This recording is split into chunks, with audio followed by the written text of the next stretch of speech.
In this video, we're going to update the default Calendly integration to support lead source attribution. Now, by default, the Calendly integration will create an event in Salesforce that is assigned to the corresponding Calendly user, so in this case, Jane Doe. However, if the event was booked on behalf of another user, for example, John Doe, the SDR scheduled this event for Jane Doe, the default Calendly integration doesn't have lead source attribution, so in this scenario, John Doe wouldn't get credit for scheduling the meeting. So we're going to walk through the steps to set this up so that the scheduled by field is populated with the person who scheduled the event on behalf of the Calendly user. So let's quickly walk through how we want this to work. So you can see here in the example, I'm logged in as John Doe, the SDR. I'm viewing a lead record page that is owned by Jane Doe, who is the account executive. Now, when I click the schedule Calendly meeting, I'm going to book on behalf of Jane Doe. So we want the button to open Jane Doe's scheduling page. And then once the event is scheduled, we want to populate the scheduled by to use the currently logged in Salesforce user who booked that event. So you can use a standard button or link, but for the purpose of this video, I'm going to use this installed package that adds this Calendly Lightning scheduler. And you can see that here. And that link to the package will be in the video description. Okay, so let's go back to our lead page and let's walk through the process of adding this button. So I'm going to click on Edit Page. And now once you install the package, you'll be able to just drag the component onto the panel here. In this case, I've already got it. So let me click on that. Now, there are quite a few options here, so let's walk through this.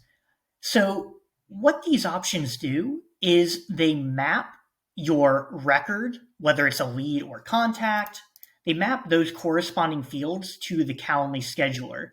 This will ensure, as you'll see in a moment, that the invitee information is pre-filled from the invitee record.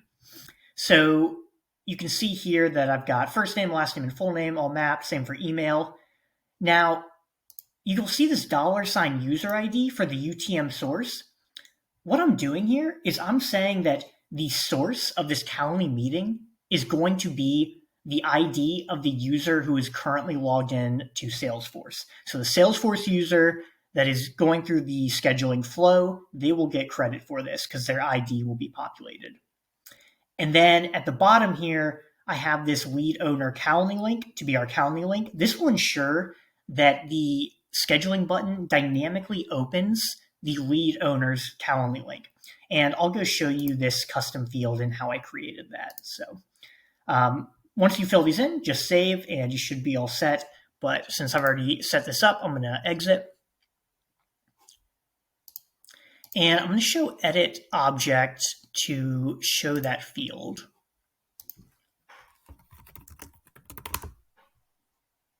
Okay, so lead owner Calendly link, you can see I just have owner : user.calendly link _c. Now this custom field is installed with the default Calendly package because Calendly syncs the links hourly, or you can manually sync it. So I'm just saying in this formula, I want you to return the Calendly link for the user record that is the owner of this lead. Okay, so let's take a look at the button here.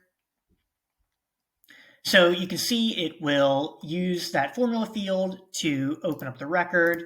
And then if I go here, you can see that our lead record was pre-filled with the data that we mapped over.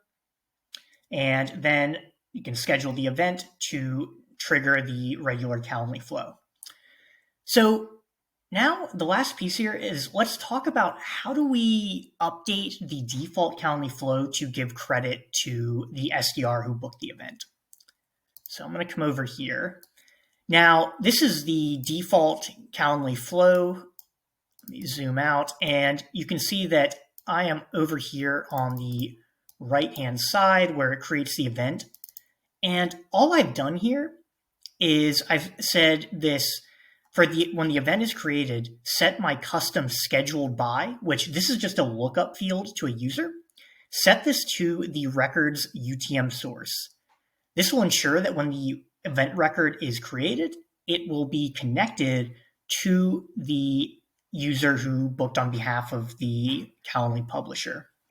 Now, very important, this update, of course, assumes that the UTM source will always be a Salesforce ID, which is not always the case. So depending on your use case, you'll likely need to update the flow to do some additional error handling.